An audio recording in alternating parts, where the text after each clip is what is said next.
the meantime, for those of you space enthusiasts out there, we got a launch coming up in about 10 minutes here, and NASA going into their own programming. A private company, Intuitive Machines, taking its second shot at the moon here. Let's listen.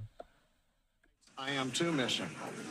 Now, beyond the primary payloads, ride shares like the 3 additional payloads you can see, well, you can't see here, it's below the lander, but those ride shares will be helping to build the lunar economy. All these missions are something that Yomei is going to talk about. Yeah. Thanks, John. Yeah, all of these missions are developing our future in space and helping to support sustained human and robotic activity, including scientific research, resource extraction, and infrastructure development.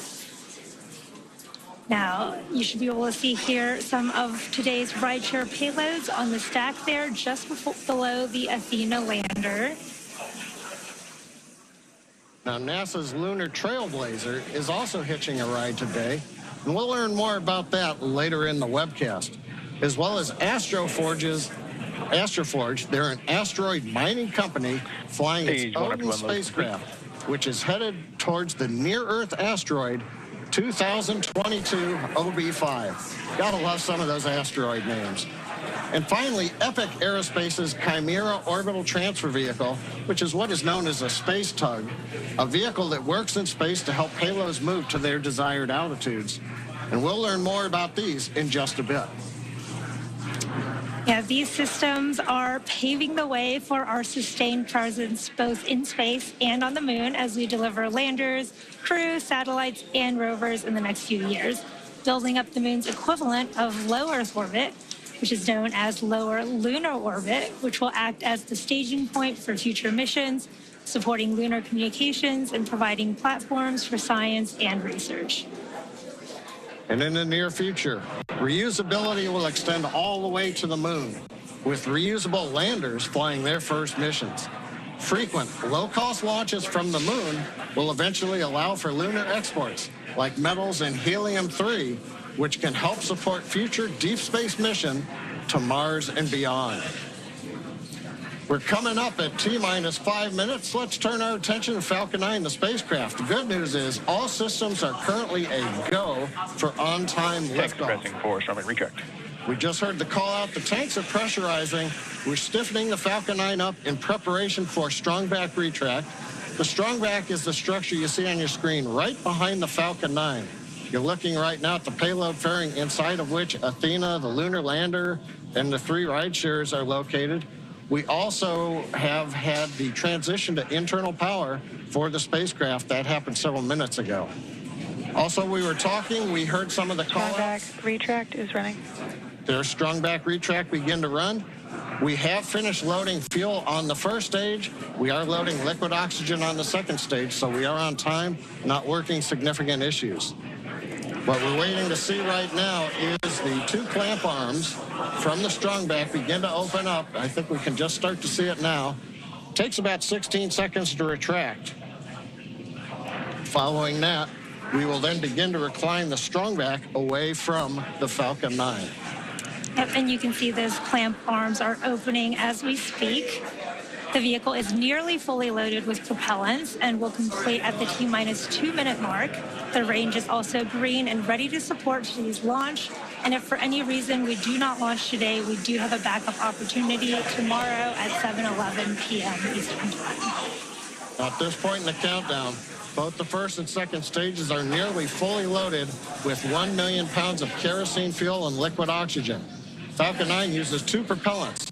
One's a refined form of kerosene called RP1, or Rocket Propellant 1, and we also use LOX, or liquid oxygen, as our oxidizer. Now, fire generally needs 3 elements to ignite: heat, fuel, and an oxidizing agent, in this case, oxygen. That's the fire triangle. In our case, the liquid oxygen is chilled well below its boiling point. That makes it denser, and that means basically we can load more of it into the rocket. Yep, and the third part of that fire triangle is a chemical known as TTAB, or triethyl aluminum and triethyl borane, which we use as an ignition. Stage 1 LOX load complete. There's that call out for stage 1 LOX load complete. And the combustion of RP1 and VOX is what makes the rocket go, and it's that T-temp mixture that sets the match to the propellant mix. In addition to finishing LOX loading on the second stage in about 30 seconds, we'll have another major event at T-minus 60 seconds, and that's Falcon 9 computers going in startup. The autonomous first and second stage internal flight computers will take over the countdown. Inside of T-minus 2 seconds, we'll light the Merlin 1D engines for liftoff. And right now, though, coming up on T-minus 2 minutes, the Intuitive Machines payload continues to be healthy, and the Falcon 9 team is tracking no issues on the rocket.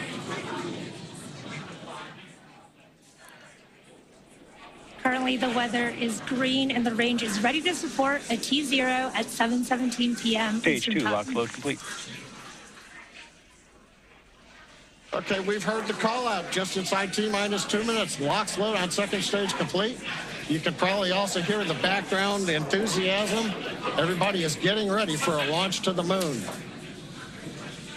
Next major event coming up right now. Ground gas closeout. Ground gas closeout.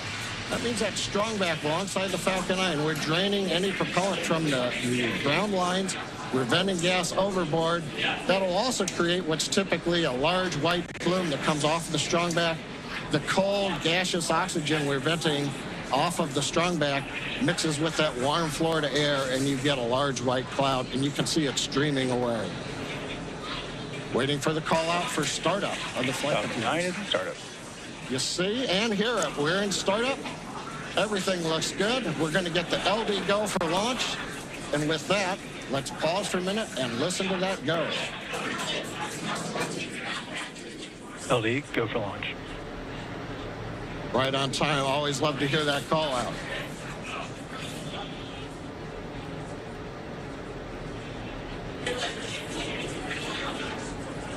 T-minus 30 seconds and counting. All systems are go for launch of Falcon 9 with the Intuitive Machines lunar payload.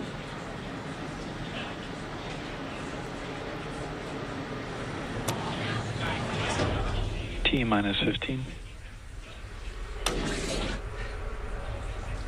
T-minus 10, 9, 8, 7, 6, 5, 4, 3, 2, 1. Mission and liftoff. Go Falcon, go Intuitive Machine.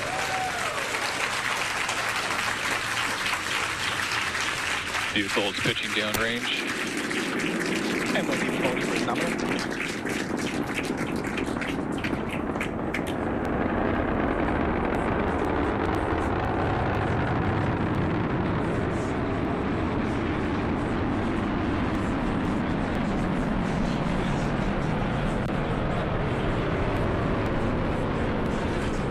Falcon 9, carrying IM-2's lunar lander Athena, has successfully lifted off at pad 39A. We're heading to the moon. We heard the call out of the pitch kick. That's a small tilt of the vehicle. We're still going pretty much straight up, but now we're also slowly heading horizontal. You heard that call out for power and telemetry nominal, and once we reach orbital altitude, we're going pretty much horizontal to the Earth. The rocket needs to go about 17,000 miles per Falcon hour. 9 is supersonic. Horizontally. We heard that call out. We are supersonic, and in just a few moments, we will pass through max Q, or maximum aerodynamic pressure, on the booster. Max Q. We're through max Q, and the Merlin 1D engines have throttled back up to full power. Next call out we ought to hear is MVAC chill.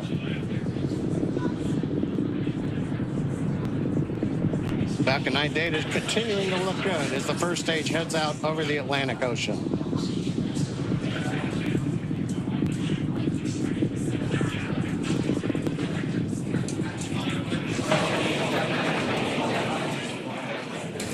Trajectory looking good on Falcon 9. Now we're going to have a few events coming up in quick succession. We're going to start with MECO, main engine cutoff. That's the point during the flight where we shut down the 9 Merlin 1D engines on the first stage.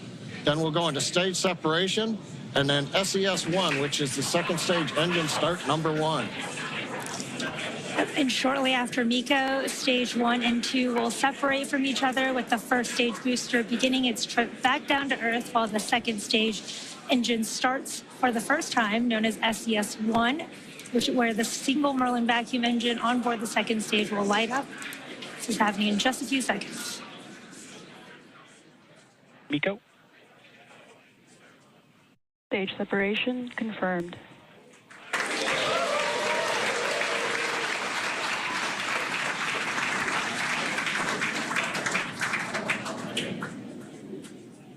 And vac ignition. Call-outs of 3 good events. You heard it, and you should have seen it there on the webcast. Miko stage up in SES-1. Now, the first stage is not powered. It's shut down. Great views coming from the second stage cameras as we have just had sunset a little while ago at Kennedy Space Center. The first stage is now coasting to apogee. That's the view on the left side. We're slowly turning using cold gas thrusters. We're turning to orient the engines into the direction of flight. Also, you may have been able to make out in a little bit of the light, the titanium grid fin deployment is underway. We're using pneumatic gas pressure. Confirmed. And here comes fairing separation. And a beautiful view. Looking at Athena and the ride shares on top of the second stage stack. So we had good fairing Vehicles are on a separation. nominal trajectory. Trajectory's nominal. First stage is looking good as it coasts to apogee. Second stage under power. Yome, everything continuing to look good right now on the mission. Yeah, we are at just over T+4 minutes into today's mission. IM-2 is SpaceX's 24th launch this year, and we are currently in the first of 2 planned MVAC burns. Around the T+6 minute mark, you should see on your screen the first stage's entry burn. It's currently making its way back down to Earth.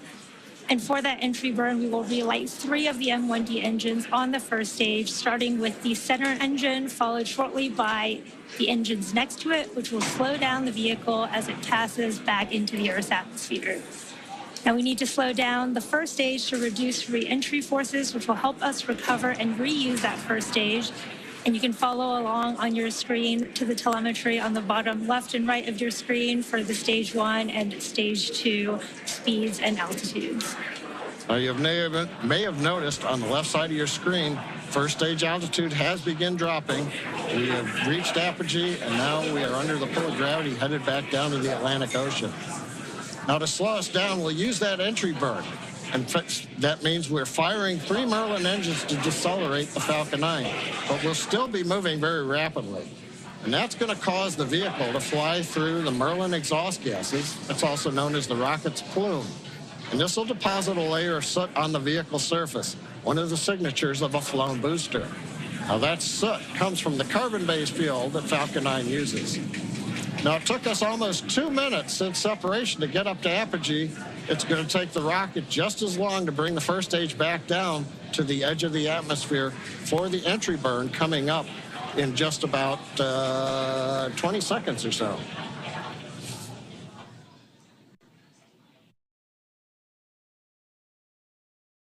Now, as a reminder, the first stage that's supporting today's mission is performing its entry burn for the 9th time.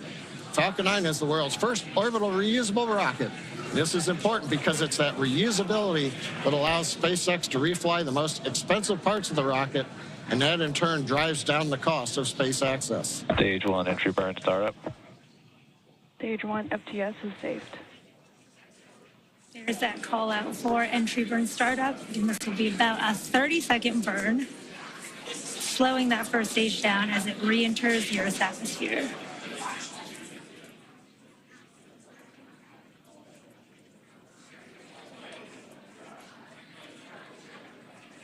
Stage 1 entry burn shutdown. There you can see the end of that entry burn on the first stage. And on your right, you can see the second stage still in the first of 2 planned burns, carrying the Intuitive Machines 2 payload to the moon. Now, coming up next, we will shut down our MVAC engine on the second stage, followed quickly by the landing burn on our first stage. And the second engine cutoff of this first burn will be in just about 30 seconds at the T+7 minutes and 46 second mark. Stage 2's in terminal guidance. You can see on your bottom right the speed of the second stage accelerating as we are in that burn.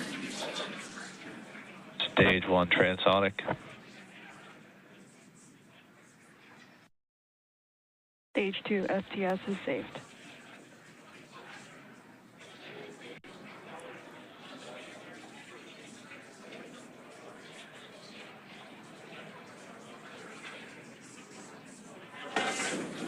MVAC shutdown.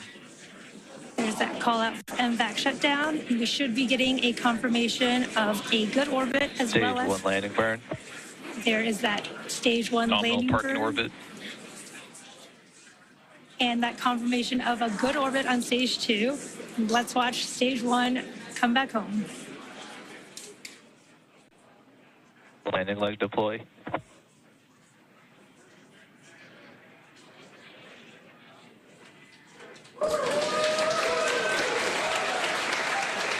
Stage 1 landing confirmed. Awesome views of that first stage landing.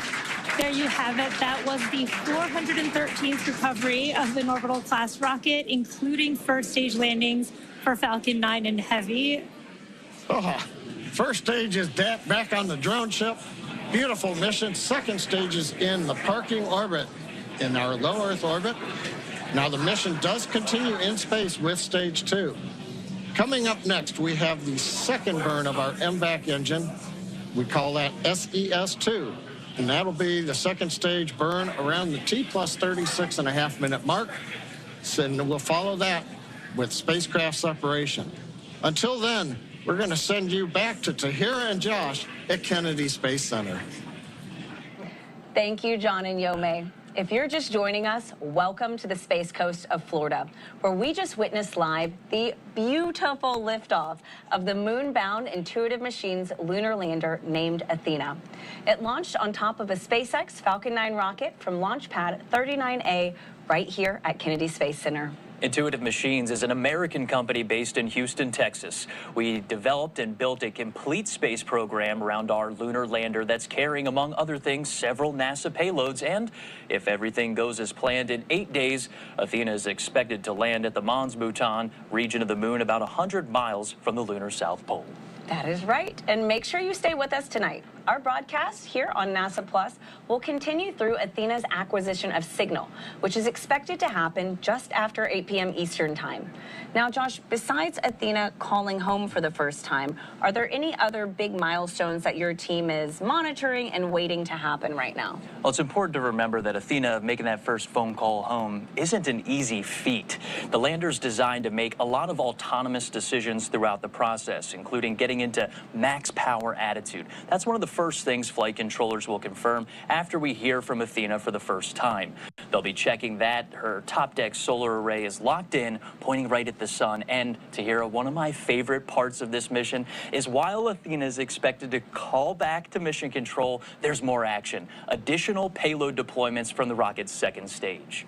I am super excited for that too. I don't think I've seen multiple rideshare payloads, release, and they are called ride shares. And while they aren't hitching a ride to the moon with Athena, they are on the same rocket, and Intuitive Machines has 3 of them, including the Lunar Trailblazer, which is managed by NASA's Jet Propulsion Laboratory.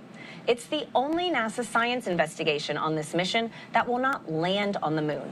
Once it deploys, it will orbit the moon about 60 miles from the surface to help scientists better understand the lunar water cycle. It will also inform future human missions as to where supplies of water may be found and extracted as a resource. The mission is managed by NASA JPL, and its science investigations and operations are led out of Caltech University. And we're joined now by Dr. All right, so we're going to step away from this here, but Athena right now is en route, in flight there to the lunar surface. I'm Andrew Kraft. Hope you found that pretty cool. I mean, it is pretty cool. It's so interesting because we show you so many of these launches that they almost become routine, but you just have to step back, take stock of the wonderment and the fascination that goes into this, the feat of engineering that it takes to pull something like that off. In the meantime here, I want to put up this tweet from NASA that's saying this: intuitive machines lighting the way to the moon as their lander lifts off aboard a SpaceX Falcon 9 rocket. It takes with it NASA's science and tech. They say its mission to help us better understand the lunar environment in preparation for future human explorers. And so replaying the launch there in this post on X, as my colleague Andy Mack would say, smoke and fire there. We also spoke with Fox 35 Orlando's Esther Bowers. She was on site, on the ground there in South Florida for this. Also, SpaceX with this saying Falcon 9 landing confirmed, marking the 100th time a first stage booster has landed on the shortfall of Gravitas drone ship there. So a milestone for SpaceX as well, although we did not get to see Falcon 9 landing back, the booster that is landing back, but it has done so successfully. You see it there, and that is 100 times in a row done successfully, and that is 100% success rate there for SpaceX. So in the meantime, let's just watch this one last time briefly, and they had said in the next hour, because we probably do want to check in with them in the next hour, that that is when Athena acquires the signal. I'm not going to venture to explain that. I would imagine that's a communication signal, but that is kind of the next step in this launch process here.